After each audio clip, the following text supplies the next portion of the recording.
और कहाँ से आए आप? ब्रदर, मेरा नाम डिम्पल है और मैं डिस्ट्रिक्ट गुरदासपुर की रहने वाली हूँ। क्या गवाही आपकी? आज मैं अपने जीवन की बहुत बड़ी गवाही देने जा रही हूँ। 23 जून 2024 को मैं अपने पति के साथ कहीं जा रही थी और जाते समय अचानक से डॉगी हमारी बाइक के सामने आ गया, जिस वजह से बाइक जो थी वो इनबैलेंस्ड हो गई।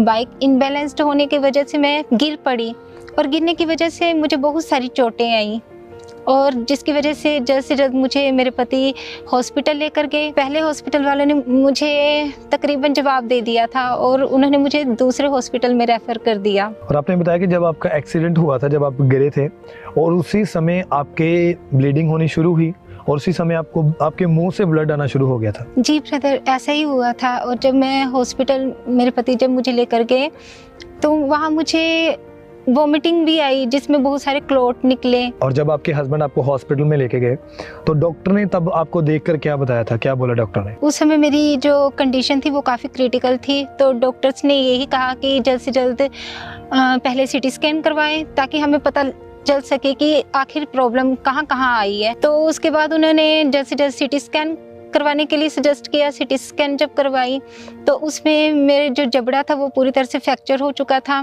और नाक की हड्डी में फ्रैक्चर था, माथे की हड्डी पर भी फ्रैक्चर आया। मतलब कि ऐसी बहुत सारी चोटें आई फेस पर। और स्टिचेस वगैरह भी लगाए डॉक्टर? जी, कितने? कम से कम 15 से 20 स्टिचेस मेरी आंख पर लगे, क्योंकि मेरी आंख का जो ऊपर का जो मांस था ना, ये निकल चुका था पूरी तरह से।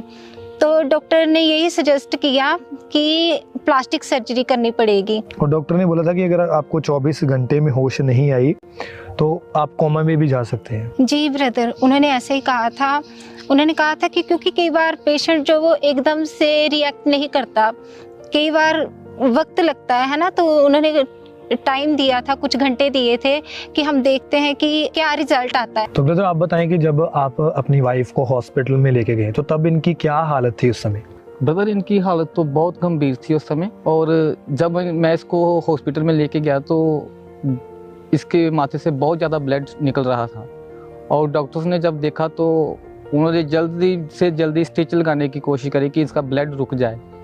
और स्टिच लगाने के बाद उन्होंने मुझे बोला कि ये हमारी बस की बात नहीं है, इसको तुम दूसरे हॉस्पिटल में ले जाओ। फिर मैं इनको प्राइवेट हॉस्पिटल में लेके गया और जब उन्होंने देखा तो उन्होंने सिटी स्कैन के लिए हमें सजेस्ट किया कि आप जल्दी से जल्दी इसकी सिटी स्कैन कराओ। और जब हमने इनकी सिटी स्कैन कराई, ऐसी कंडीशन देख के उन्होंने मुझे बोला कि जल्द से जल्द इसकी सर्जरी करनी पड़ेगी। तो आप बता रहे कि आपकी वाइफ के जो आंख की चमड़ी है, जो स्किन है, वो पूरी तरह से उतर चुकी थी। तो फिर ये आंख कैसे बंद करते थे अपनी? ब्रदर, इनकी आंख तो बंद होती नहीं थी। और ब्रदर, जब आफ्टर सर्जरी इनकी जब ड्रेसिंग हुई पहली, तो मैंने देखा जाकर तो इनकी आंख जो पूरी बंद नहीं हो पा रही थी। और मैंने डॉक्टर से पूछा कि सर इनकी आँख क्यों नहीं बंद हो रही, और उन्होंने बोला मेरे को कि ये अगर मेडिसिन से ठीक हो जाएगी तो ठीक है, नहीं तो फिर इनका बाद में माइनर सा एक और ऑपरेशन करना पड़ेगा। और मैं उस बात को सुनकर बहुत डर गया, बहुत घबरा गया कि अभी एक और ऑपरेशन करना पड़ेगा। क्या डॉक्टर ने बोला था, कैसे ऑपरेशन करना पड़ेगा?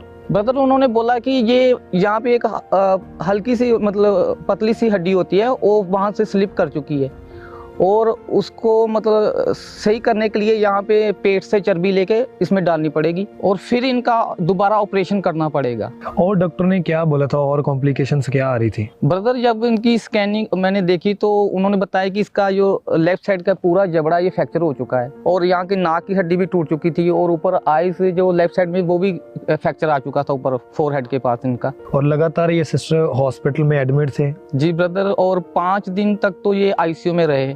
ऑपरेशन होने के बाद भी जब डॉक्टर के पास में जाता था तो वो यही बोलते थे कि इनको मेडिसिन 1 मंथ तक तो खानी पड़ेगी। तो मेडिसिन भी काफ़ी कॉस्टली थी जो मेरे बस से बाहर थी। तो मैंने अपने परिवार से, रिश्तेदारों से पैसे उधार मांगकर इनका इलाज करवाया। यूरिन पैप लगी हुई थी, ये कुछ खा नहीं सकते थे, सिर्फ लिक्विड ही लेते थे। तो सिस्टर आप बताएं कि जब आपकी डॉक्टर ने सर्जरी कर दी और उसके बाद जब आप घर में आए तब कुछ फर्क पड़ा कि तब भी आप पूरी तरह बेड पर थे?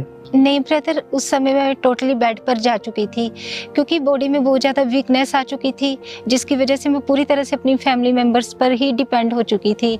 और टॉयलेट बाथरूम जाना ये मेरी जेठानी और मेरे मम्मा ही करते थे। मेरे बच्चों को भी मेरी जेठानी ही संभालते थे। और जब आप अपने बच्चों को देखते थे तो क्या ख्याल आता था आपके मन में? बच्चों को देखकर मैं रो पड़ती थी कि मैं कब ठीक पूरी रीति से ठीक होंगी और अपने बच्चों को संभाल पाऊंगी, उनकी केयर कर पाऊंगी। जैसे जब ऐसी आपकी इतनी गंभीर हालत हो चुकी थी, पूरी तरह से आप बेड पर थे, ऑपरेशन करवा के देख लिया, प्लास्टिक सर्जरी करवा के देख ली, सब कुछ करके देख लिया, दवाइयाँ खा के देख ली, लेकिन कोई भी फर्क नहीं पड़ा। डॉक्टर ने घर भेज दिया, आपको घर आ गए और घर भी आप पूरी तरह से बेड पर थे। और फिर आपको अंकुनुल अमनिस्ट्री के बारे में कैसे पता चला? ब्रदर, हम 2019 से ही खामरा चर्च के साथ जुड़े हुए हैं और जब भी अपोस्टल जी बीमारों के लिए प्रेयर्स करते थे तो उन सभी प्रेयर्स को, उन घोषणाओं को मैं अपने लिए रिसीव करती थी कि खुदा जब और लोगों को चंगा कर सकता है तो खुदावंद मुझे भी चंगा करेगा। और फिर एक दिन 30 जून 2024 को जब अपोस्टल जी बीमारों के लिए प्रार्थना कर रहे थे, तब मैंने उस सामर्थी प्रार्थना को जब अपने लिए पूरे फेथ के साथ रिसीव किया।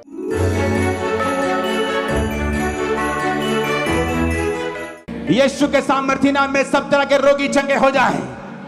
यीशु के सामर्थी नाम में हृदय रोगी चंगे हो जाएं। यीशु के सामर्थी नाम में सब प्रकार के रोगी चंगे हो जाएं। यीशु के नाम में चंगे हो जाएं और जल्दी गवाही के साथ वापस आने पाएं। तो मैंने उसी समय बेड से उतरकर अपने आप को चेक किया और मैंने देखा कि मैं चल फिर पा रही थी बिना सहारे के। और जो डॉक्टर ने मुझे सर्जरी के लिए सजेस्ट किया था, क्योंकि मेरी आंख बंद नहीं हो पा रही थी, वो आंख भी अब पूरी तरह से हील हो चुकी है। और जो मैं खा पी नहीं पाती थी, मेरा जबड़ा भी पूरी तरह से हील हो चुका है। अब मैं अच्छी तरह से खा पी भी पाती हूँ। और अब आप पूरी तरह से उन रोगों से पूरी तरह से आज़ाद हैं। अभी कितना समय हो चुका है आप पूरी तरह से फ्री हैं? अब मुझे पूरे 5 महीने हो चुके हैं कि मैं पूरी रीति से चंगी हो चुकी हूँ।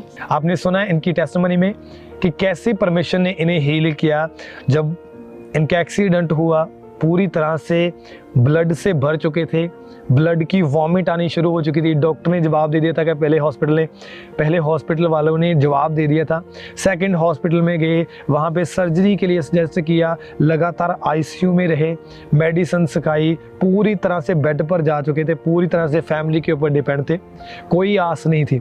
लेकिन जैसे ही प्रार्थना को रिसीव किया, ऑनलाइन जैसे प्रार्थना को रिसीव किया, उसी समय परमेश्वर की जीवित सामर्थ्य इस बहन को छुआ। और जैसे इन्होंने चेक करके देखा तो उसी दिन से ये बहन पूरी तरह से आज़ाद है। सब जन जोर से तालियों के साथ वो जीवित परमेश्वर प्रभु यीशु मसीह के नाम को महिमा दे, क्योंकि